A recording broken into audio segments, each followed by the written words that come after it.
अध्यक्ष महोदय, ही लक्षवेधी अति महत्त्वाची. मंत्री महोदय पॉझिटिव्ह उत्तर देतात. प्रशांत बंब साहेबांनी एक उदाहरण संभाजीनगरचं सांगितलं. तुम्ही विहीर असेल, जायलोटा असेल, पांदन रस्त्याचे पैसे असेल, अकुशलचे पैसे मास्टर आताही बंद केले.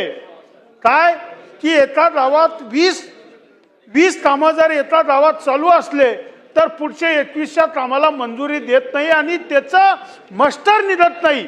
हा तर झाला अकुशलचा. पण कुशलचे तर विहिरी शेतकऱ्यांनी व्याजाने पैसे काढून शेतकऱ्यांनी विहिरी खोदल्या.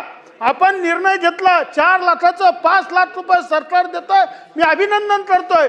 पण त्यांना कुशलचे पैसे गेली 2-2, 4-4 वर्ष झाली ते पैसे मिळत नाही. मंत्री महोदय, अध्यक्ष महोदय, आपली विनंती, माझी विनंती आपल्या माध्यमातून मंत्री महोदयाला की जे अकुशलचे पैसे मास्टर असतील ते बंद केलेले असतील ते आपण का सुरू करत नाही, ते सुरू केले पाहिजे. नंबर 1, एका गावात जर 20 पेक्षा जास्त कामं असले तरीही चालू केले पाहिजे. नंबर 2 प्रश्न माझा आहे, कुशलचे पैसे विहिरी असन, जायलोटा असन, ही पैसे आपण ताबडतोब जालना जिल्ह्यामधील असेल अथवा मराठवाड्यामध्ये असेल ते आपण पूर्ण देवा.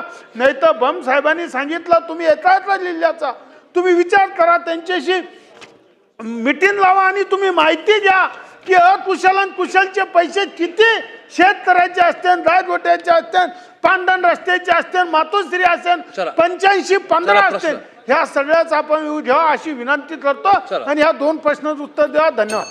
चला मंत्री. अध्यक्ष महोदय, हा योग्य प्रश्न आहे, चुकीचं काही नाही आहे. त्याचं कारण आहे ऑल ओव्हर महाराष्ट्रामध्ये एका संभाजीनगर किंवा एका जालन्याचा विषय नाही आहे. हा संपूर्ण महाराष्ट्रातील लोकांचा प्रश्न आहे की खरोखर ज्यांची कामं झालेली आहेत त्यांना तो पैसे मिळणं गरजेचं आहे. आम्हालाही बऱ्याचशा लोकांचे फोन येतात आणि आम्ही त्याचा पाठपुरावा करतो आहे. पाठपुरावा असा आहे की हे केंद्राकडनं येणारे जे पैसे असल्यामुळे थोडेसे लेट झाले होते. कालच आमची VBG रामजीच्या संदर्भामध्ये कार्यशाळा झाली. त्या कार्यशाळेमध्ये मी स्वतः मुद्दा मांडला की आमच्या गोरगरिबांचे जे कुशलचे पैसे राहिलेले आहेत आणि ते पैसे वेळेवर देणं गरजेचं आहे. काल स्वतः मंत्री महोदयांनी शिवराजसिंग चौहान साहेबांनी मला मान्यता दिलेली आहे. पुढे लवकरच तुमचे पैसे देतो.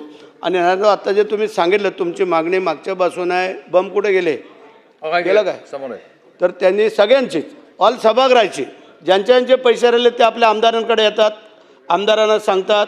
आता सुधीर भाऊ गेले का, सुधीर भाऊ पण तर या सगळ्यांची माझी विनंती आहे की हे पैसे आले ताबडतोब वितरित केले जातील. एकही दिवस थांबणार नाही आहे. कारण खरोखर ज्या गायगोट्यासाठी ज्या लोकांसाठी एवन दागिने ठेवले